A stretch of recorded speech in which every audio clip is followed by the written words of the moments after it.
This is a fascinating video because it actually shows a friend of mine, Mr. Gary Duro.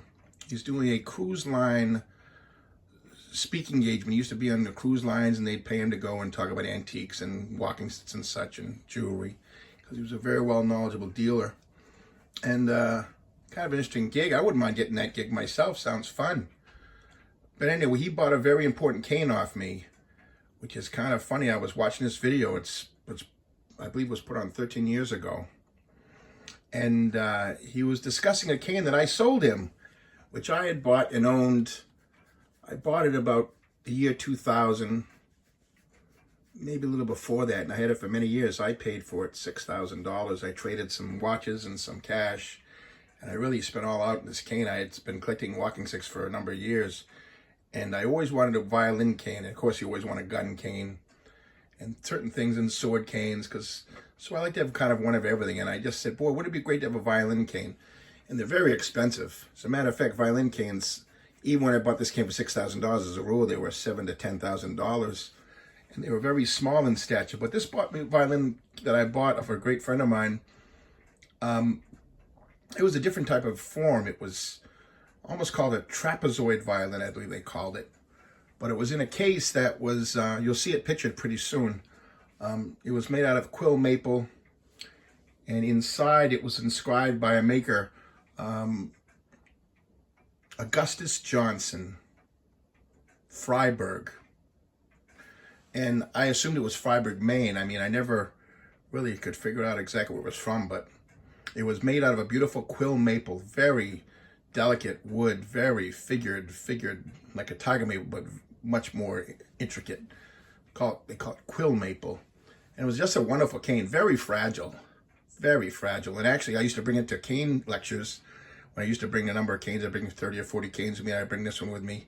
And it was very large and kind of fragile. So I'd wrap it up in packing blankets, a nice thin packing blanket with a rubber band around it so it wouldn't be damaged when I was moving around. I'd throw the canes around. Normally canes, you put them around easily. They don't get damaged. Throw them in a stack, no big deal. But this thing was very fragile.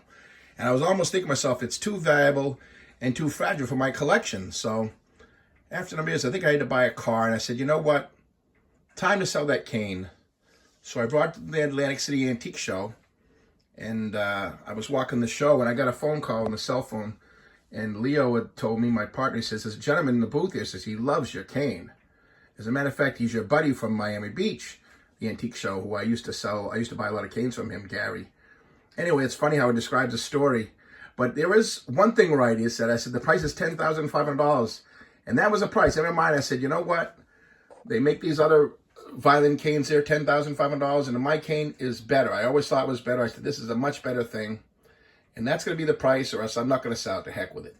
So that was in my mind. That was the price. No matter who was going to come up with, that was the price. And that's what I got.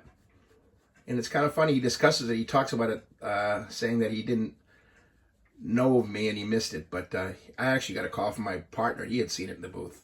Gary's a very sharp guy. He didn't go by that thing and not notice it. There's no doubt. But anyway, here's the video right now. It's kind of interesting. So I'm going to let it go on, and it sounds good for the cruise people. But here we go. We'll push start. And those are all ivory. Somebody asked the question the other day, is ivory illegal? Well, no, ivory's not illegal. It's just it's illegal to bring it into this country. Used to be I just carried them on the plane. But today, you have to be much more careful of that. I also used to carry gun canes on the plane. I just walk on the plane with a gun. And they didn't care, because they never had any problems. And after 2001, they did all kinds of things. So here's the most expensive cane I ever sold.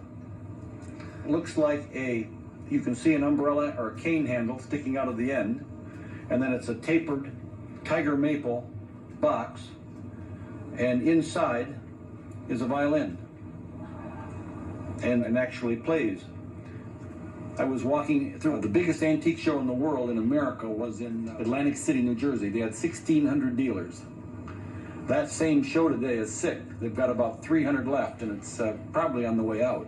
I walked through this booth and I saw that violin, but it didn't even occur to me that it was a cane. I walked down, and the guy chased me down the aisle because he knew I collected canes. He said, "Did you see my violin cane?" And I said, no. And I went back, and I said, and he showed me, and I said, oh, I like that.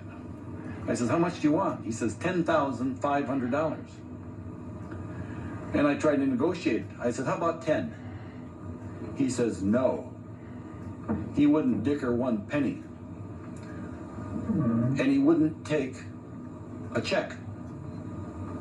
He didn't know where it was from, how old it was, or anything about it. I was happy to take a check as a But there was a name through that slot that I looked, you know, we're in the violin there, and I looked at that, and I liked it. So I bought it, and I paid him. I went to a bank, and I got cash advance from credit cards. And I paid him. And I took it home, and I enjoyed it for several years. And then one day I went to a cane convention, and there's a guy called Rao in New Orleans on Royal Street. Have you been to Royal, all those beautiful antique shops? Anyway, that's one of the fun places in the world to go in antique, because they have such quality. And I told him about my cane. He says, hey, send it to me.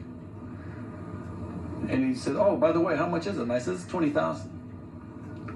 He said, okay, so I sent it to him. He said, how about 18,000? I says, no, it's 20,000. And he sent me a check. So that was the most I ever made on one cane, but it didn't fit in my umbrella holder. It's about 10 inches in diameter, and that's why I sold it. But it was probably the best one. But typically what I deal in is what we call a gun cane. And this is a poacher's cane. And the handle, that hook handle, is a rhinoceros horn. And so a lot of these I sell to the Mideasterns who grind them up for an aphrodisiac.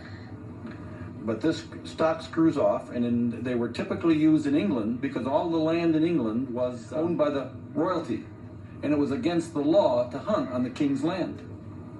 And so they would put that stock in their jacket, and they would walk along, and when the game warden left and went by, they would take and put that stock on, and that collar that you see, that metal collar, turns, half turn, and a trigger drops down.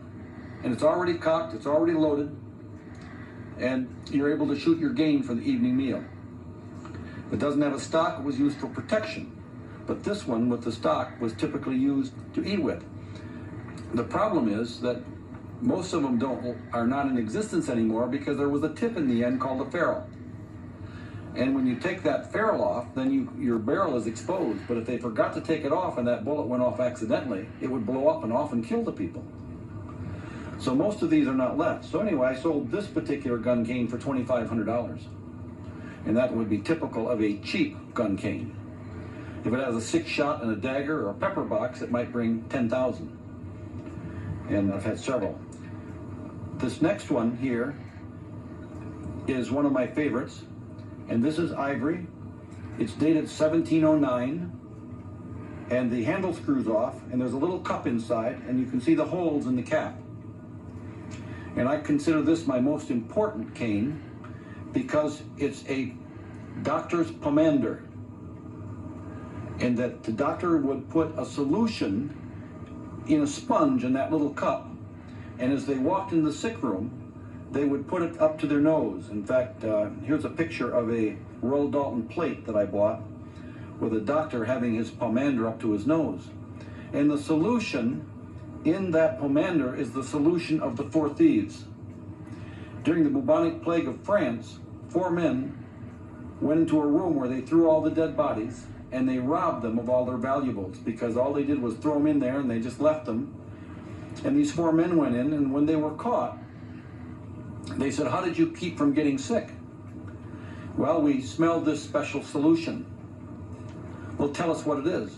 Not unless you let us go and let us keep all the things we stole. And so for 150 years, doctors have carried the solution of the 4 thieves in their pomander canes as they went into the sick room. They didn't know how it worked, but it worked. And it was, anybody guess what base was in it? The primary material? Hmm? No, but you're close. Vinegar. And that's where you also get the name vinaigrette. But the vinaigrette really is not really a vinegar base. It may have been in the beginning, but in Victorian times, the most difficult thing about living in the 1800s was the smell. There was no deodorant. And so people typically smelled. So they put perfume in those canes that had covers. So a pomander is open, doctors, and one with a cover that they can open and then smell it had perfume, and they kept it from getting, and primarily, so in women and men of money, because they're made in gold, they're made in silver, made all kinds of things. And then this is a typical violin cane made in Austria about 1850. I recently sold that for $10,000. And that would be a common one. And the bow is put in the back of the half of it, and the handle is a Tau handle that goes against your neck. And so bandmasters, Joshua Heifetz carried one of these all of his life. And this is typical of the gold-headed presentation canes that were made only in America. And these ones have some little extra things with some cameos on top. The one on the left is an agate cameo, and that's the expensive ones. If you want an expensive cameo, buy stone. The only problem is today, the only stone cameos that they're primarily making that you saw in Venice were made with laser, where these are hand carved. The one on the top with the housing scene, that's made from seashell, which is typical of what the faces are. And if you want to know the difference between an old cameo and a new cameo, is the new cameos have pointed noses. The old cameos had a rounded one like the one on the left.